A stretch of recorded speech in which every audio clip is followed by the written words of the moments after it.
You know, I don't feel like running and jogging and doing nothing, really. But you got this high level of nutrition from the food, though, right? You should be overwhelmed with the energy, right, from the food. Because you're eating the highest quality of food. You had the highest quality of food that day. You ate all organic. But you organically don't want to do a goddamn thing. Organically.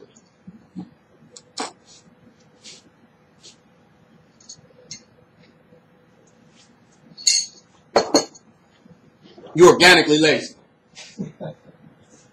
Then you eat more, thinking I need more energy, you eat more organic stuff, you're organically fat. Huh? You chewing organically. You still don't want to do nothing else. You don't have no ambition, no focus.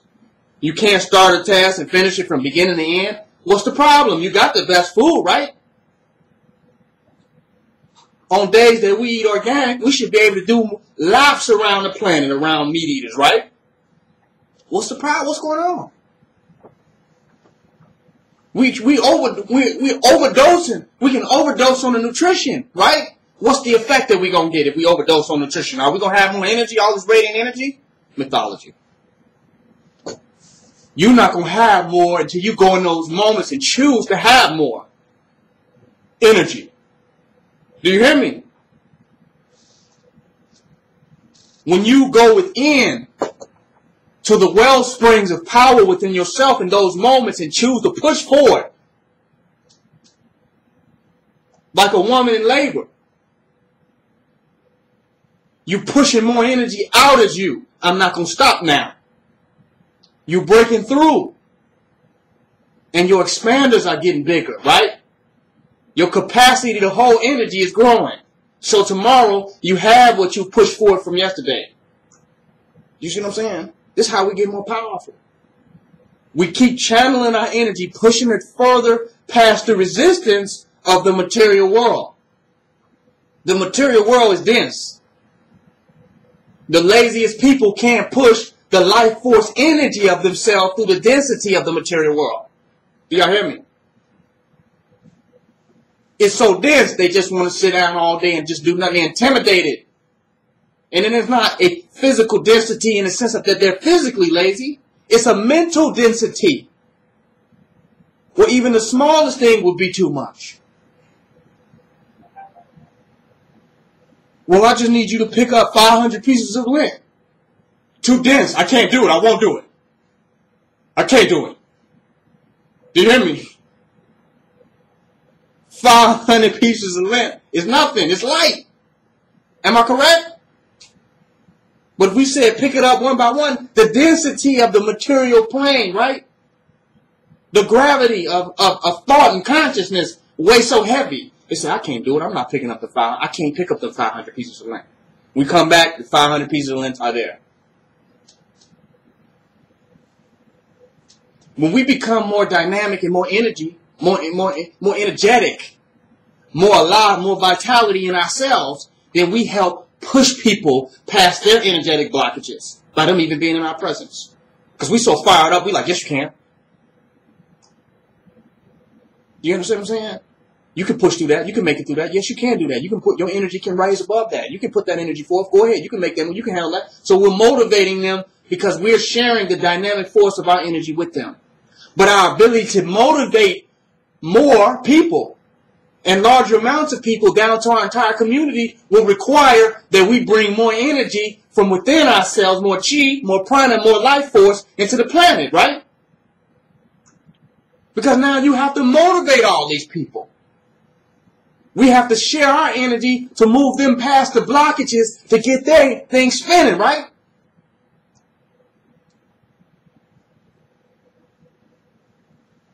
How do we do that?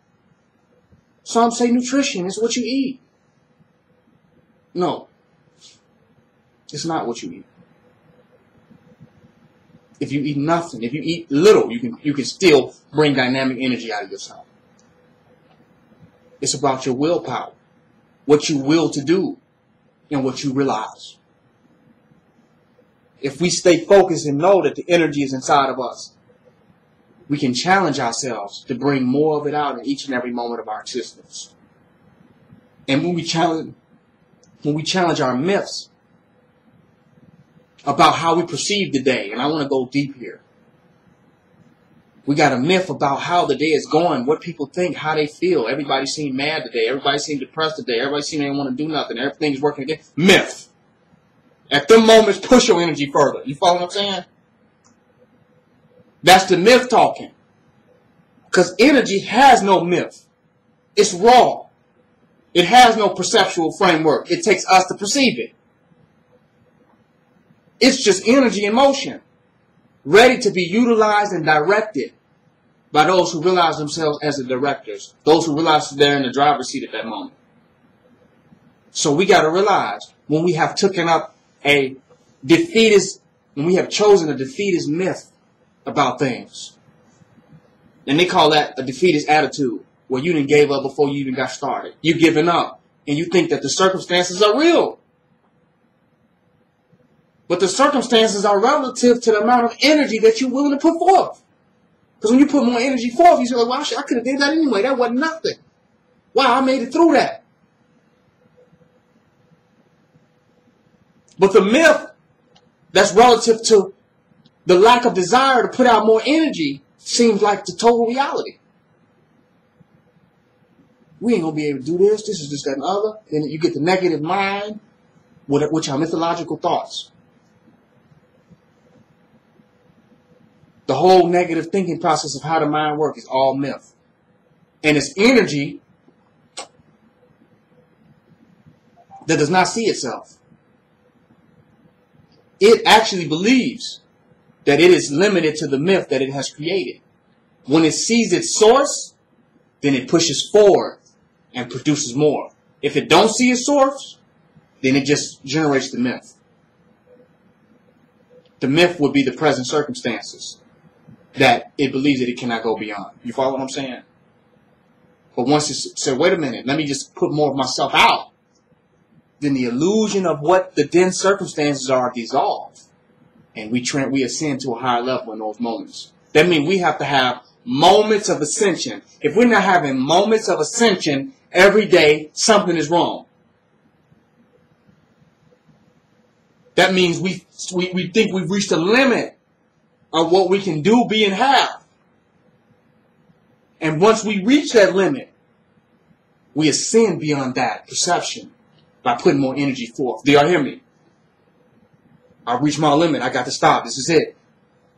It's like I'm doing everything. Ascension moment. I'm going to do more. You know what I'm saying?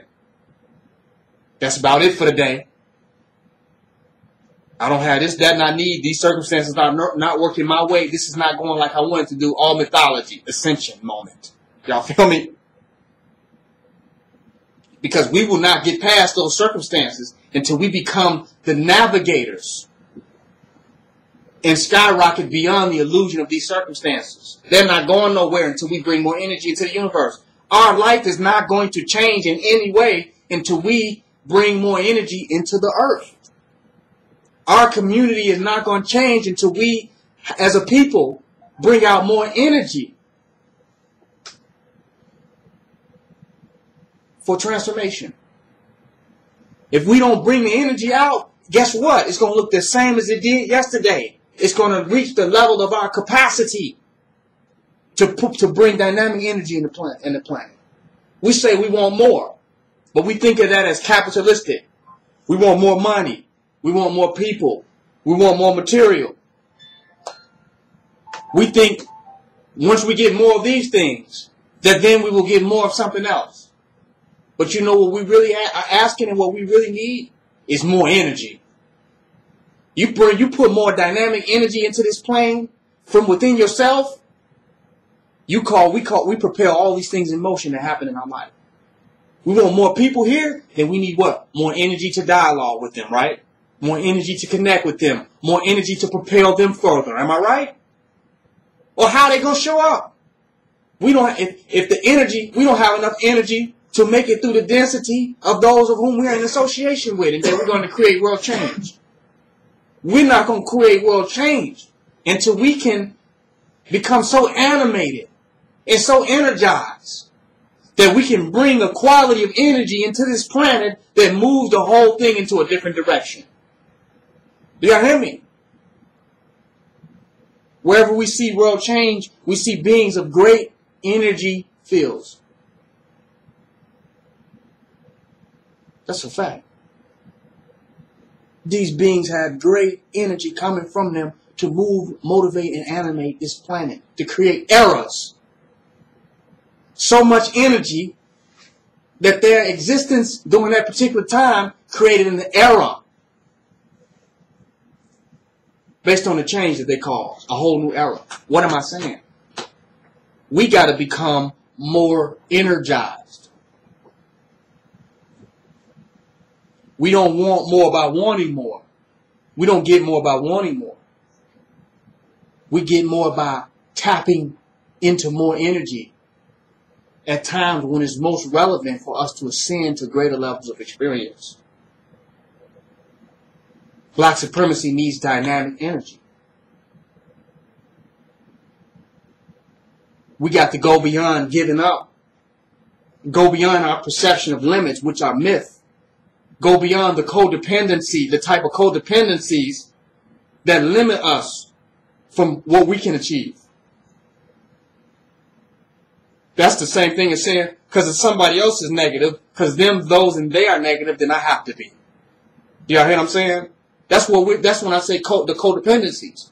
But when you say, no, my job here is to bring higher energy, more energy into this planet, to attune my frequency, to master channeling energy through this vehicle called this human body. There's no codependency in that statement. Because whatever anybody is doing, you're challenging yourself to bring more energy forth out of you. Because whatever you don't use, you lose. And that whatever you master, you get more of it. So this does not necessarily have a lot to do with anybody else. Because if the energy you putting out is only at 0.2%, then no matter what anybody do, your capacity is 0.2%. You hear what I'm saying? And you can get with some other people and travel around the world, and guess what? You're at 0.2% wherever you go. So stop being distracted by anybody and anything that anybody is doing, and take your percentage and take your energy to 100,000%. You see what I'm saying? Because now that's what you have to attract, magnetize, affect, and to move more. Period. I can sit up here and lecture for hours because this is the type of dynamic energy that I have manifested out of myself. I have went into myself and brought this energy, and I want to bring it higher. Because when I bring more energy out, instead of 10 people watching it, 20 people watching it, it'll be what? Hundreds of thousands of people watching it. You understand what I'm saying? Because that is the quality of energy that will be sent out. This technology does not interfere with the spiritual phenomenon of the real energy that's being transmuted. People don't understand that spiritual energy can be transferred even through technology. I'm going deep now. But the quality must be high so that when people on the other side of it experience it, that they're impacted and mobilized and charged up to make superior moves. But that means in order to do that, more energy must be brought forth. We have to become an energized community. We cannot be lackadaisical, lethargical, depressed, and passive. And we cannot have myths that makes us prone to other people's negative attitudes. We got myths that do that. There's a few myths running that says I'm affected by what other people do. But when you came out your mama's womb, if you didn't have the energy to breathe, to make your lungs move, you would have died. What does that have to do with the myth of you being attached or related to anyone on this earth? If you didn't have that dynamic energy at the point of birth, you would have died on a personal level. So the quality of your personal life is relative to the dynamic energy that you can manifest in any moment of time. Am I correct? There was no friends or social groups when you came out the womb, was it? And if you didn't breathe and cough past the mucus in your lungs, find a dynamic